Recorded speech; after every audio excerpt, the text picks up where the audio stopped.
Hello and welcome to New Filmmakers Los Angeles in partnership with Movie Maker magazine. My name is Danny DeLillo. I'm delighted to be joined here with Guillermo with his fantastic documentary, Bad Hombre Wood. Let's take a look at the clip. Hollywood, fábrica de sueños. Crecí viendo películas que mostraban lugares maravillosos, galaxias muy lejanas que me enseñaron a soñar. Soy Guillermo y me vine de México a Hollywood a cumplir mis sueños. Guillermo, thank you so much for bringing your film to us at New Filmmakers LA.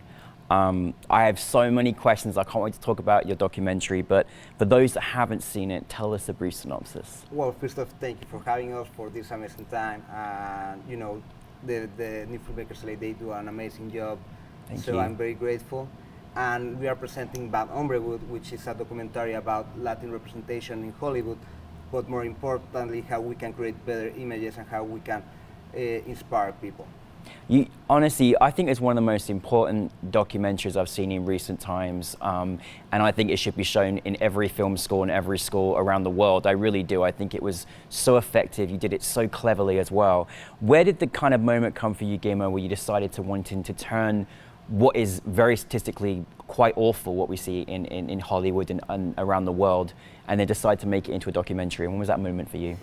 I mean, there's were a lot of little moments that you even don't realize. You know, when I was a kid, you know, I always wanted to be Luke Skywalker or a Superman, but you know, there were no Latin heroes, and there's something in the subconscious that, you know, why, and you always ask why. When I was doing my BFA, I was the only Latino on my term, and one day a faculty member took me out outside the classroom and he told me, "Great job, you're one of the good ones." I said, wait, what do you mean I'm one of the good ones? He told me, "There's a lot of bad hombres where you're coming from." Oh my goodness. But you're one of the good ones. So, wait, so do you mean my family, friends, and everybody I know, they are bad and I'm the exception? Right. And you know, there were a couple of risk incidents, you know, like I was in McDonald's, I was speaking with a friend in Spanish over the phone, and they told me, "You're in America, you should be speaking English."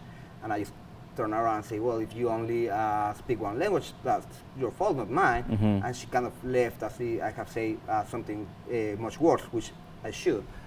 But, and you know, those incidents are very vanilla in comparison with, you know, some of the other racist incidents that happens to the community, like, you know, day-to-day basis. You know, there are kids in cages and everything,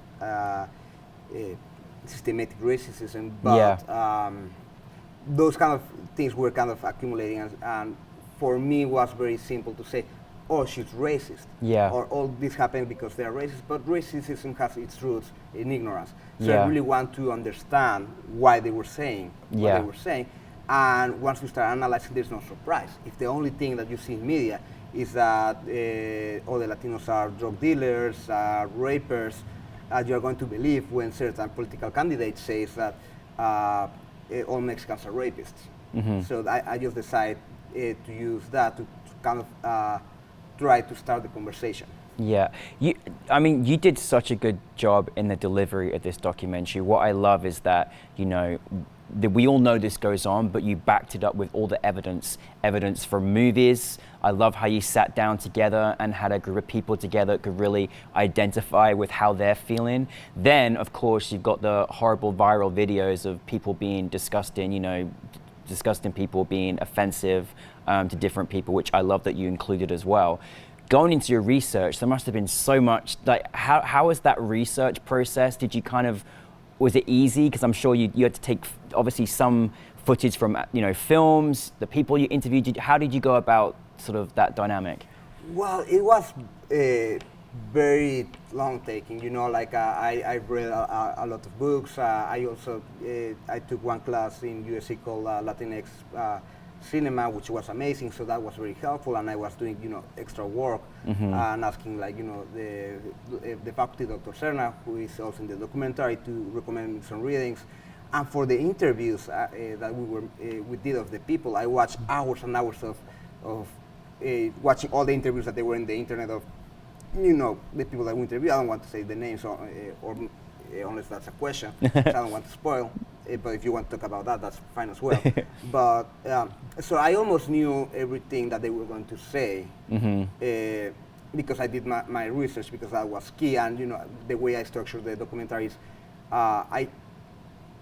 I always knew I want those people, for people that they were kind of like in that area, because everybody spoke of something kind of specific. Yeah. So yeah, it was. I mean, it took years, because it was something that really interested me. So I was pitching the idea before USC, actually, to some grants, and I never got it. And I actually got the grant at USC. So I was able to do it there. Oh, that's so great. I mean, your style of the way you shot this documentary was so cool. Like, it was so, like, I love how you introduced every one of your subjects in with, I just love the introduction for all of your subjects. It was so good. Now, speaking of which, you had quite a variety of people talk about this subject, everyone from USC, to Bennett Nalib, and then obviously some very well-known and fantastic, filmmakers as well. How was that going about bringing everyone together? Well, a funny fact, when I pitched to USC, I had almost the same list, but I didn't knew any of them, or almost any, and they asked me, hey, how do you plan to get them? And I got it, so I think I'm fair to say I bullshit my way around and say, well, I'm sure I can get them. I know people that they know them, and that part was true. But I didn't know if I could get them, because, it's very hard. But what I did know is that I'm very stubborn, and I was going to do my best to try to get them. But, I was not going to say, oh, I don't know any of them, so most likely I'm not going to get them, because then I wouldn't get the grant. But having the grant, that gives me more power to, when speaking with them, say, like, hey, I got this grant, this support, blah, blah, blah. So it was, I have been working, besides studying, like, and a lot of the things I do, they focus on Latin issues. So I did know a lot of people. So it was just like friends, and these people that we interviewed, they all care about the subject. So it's not that they don't want to do it; they all are in the same page. So that was also why it's kind of easier, because it's not, I mean, the problem was the time issue, not that they were not interested in helping. So, for example, for the most famous of the subjects, it took us a couple of times to get him, because he was very busy. He was filming, he's Guillermo del Toro. He was doing Nightmare Alley, he was doing Pinocho, he was doing campaign for Antlers, his Netflix series, so he was very busy. So he always said yes, but I asked him around September, even earlier, and he said, well, yes, but ask me in February when we are done by that time, because we have the grant, so we have to deliver. Then we ask again through other person, say no, and then it was through Leon Critch, the director of Coco. And so he called me, Guillermo del Toro, so, man, freaking Guillermo del Toro is calling me. So, I answer my phone, say, hello, I hear Guillermo. Yes. Oh, this is Guillermo. I said, oh my gosh. Then I'm, extremely nervous, and I was about to enter a meeting. And usually when I'm about to enter meetings, I don't take the phones. But I have a feeling that, I have to answer. So I answered, and he told me, hey, Lee told me about your project, but I'm doing this, this, and this. So usually when they say but and this, and this, they're about to say F you. But before he could say that, and it's not that I was trying to manipulate him or anything, it was the whole truth. I said, hey, I know you're very busy, and your movies are more important than my little movie, but I don't want you because you have 2 Oscars or because you are extremely famous. I want you because when I was around your age, like, or even younger, like I was 15, I was in middle school, I decided to become a filmmaker thanks to a movie called Laberinto del Fauno, Pan's Labyrinth. So you inspired me to make that, and we don't want to do like the typical PBS documentary. We want to do something that actually can inspire the way you inspire me. And when I said that to him, you could hear in his voice, oh shit, I cannot say no to this guy. And he said yes, and he was so fantastic. And it's not, again, that he's never say no, but he's extremely busy. And he made time for us, and it was just... That's so, I mean, everybody you interviewed was fantastic, but it was so nice to see someone who's achieved so much, was so humble, you know, and so appreciative of actually what you were doing and what you were showcasing. I mean, I personally, like, you know, I mean, I think the industry is moving, but it's not moving fast enough, and there's still so much more work that needs to be done to showcase people that we live amongst on camera, and particularly in the Latinx community. Now you've made your film, like putting it out there, what would you say as a director now that you've made it, what would you like to see moving forward? What areas would you like to see? What still needs to be done in your opinion? Well, there's a lot of things that needs to be done, and yes, things are definitely improving, but as you say, very slow, and sometimes people confuse success of one people than success of the community. Yes. And I have all the love for Guillermo del Toro, all the love for Alejandro González Iñárritu, and all the love for Cuarón. But when I moved here, everybody was telling me it's the best time to be a Latino filmmaker because these two amazing filmmakers. But no, the reality, and if we go to the numbers, it's not the best time to be a Latino filmmaker. It's the best time to be Alejandro González Iñárritu, Guillermo del Toro, and Alfonso Cuarón, because the production level is still very low. Yeah. It's not their fault. They're amazing, and we need to celebrate their successes. Yeah. But not say, oh, that's a success. Let's settle down. So one of the things that we need to do is not get satisfied with small victories. Get pushing, and let's try to have new voices. Absolutely. And try to tell all kinds of stories. Something that happens is that the studios just say like Latinos should just direct kind of like the Latin trauma. Yeah, you know, yeah. And actually Latinos really don't like at least the big general Latino audience, they don't watch that because we want to just go to the films and relax. Yeah. So we just want, and you know, in the film we talk about Spider-Man Into the Spider-Verse, and that's a great example of things that they need to do because they just are there in the screen. Like Miles Morales, they never talk about his Latinidad or anything. He's just there, and you see his Latinidad in some small aspects, like, you know, he's speaking Spanish with her mom from time to time, so on and so on. So, for example, in the documentary, there was a section that we cut it out, but it was like street interviews. So we asked hundreds of people in the streets, Latinos, Latinx, what do you want to see on the screen? And the most common answer is, we just want to portray us as how we are, like, you know, teachers, doctors, all kinds of professional, all kinds of stuff, because we are tired of the same stereotypes. So I think just normalizing that and giving more voices is what needs to happen. Absolutely, and I just think your documentary should be seen by everyone, because I think until you really, again, showcase such great evidence of how awful it has been and how awful things have been portrayed on camera, and you did such a good job in delivering that. Now, what was it like having your film with New Filmmakers LA at the home of the Academy of Motion Picture Arts and Sciences in celebration of Latinx filmmakers? How was that experience for you?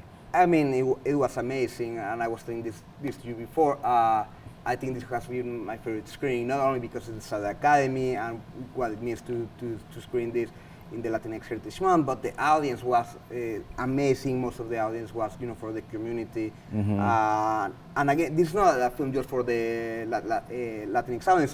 That was my main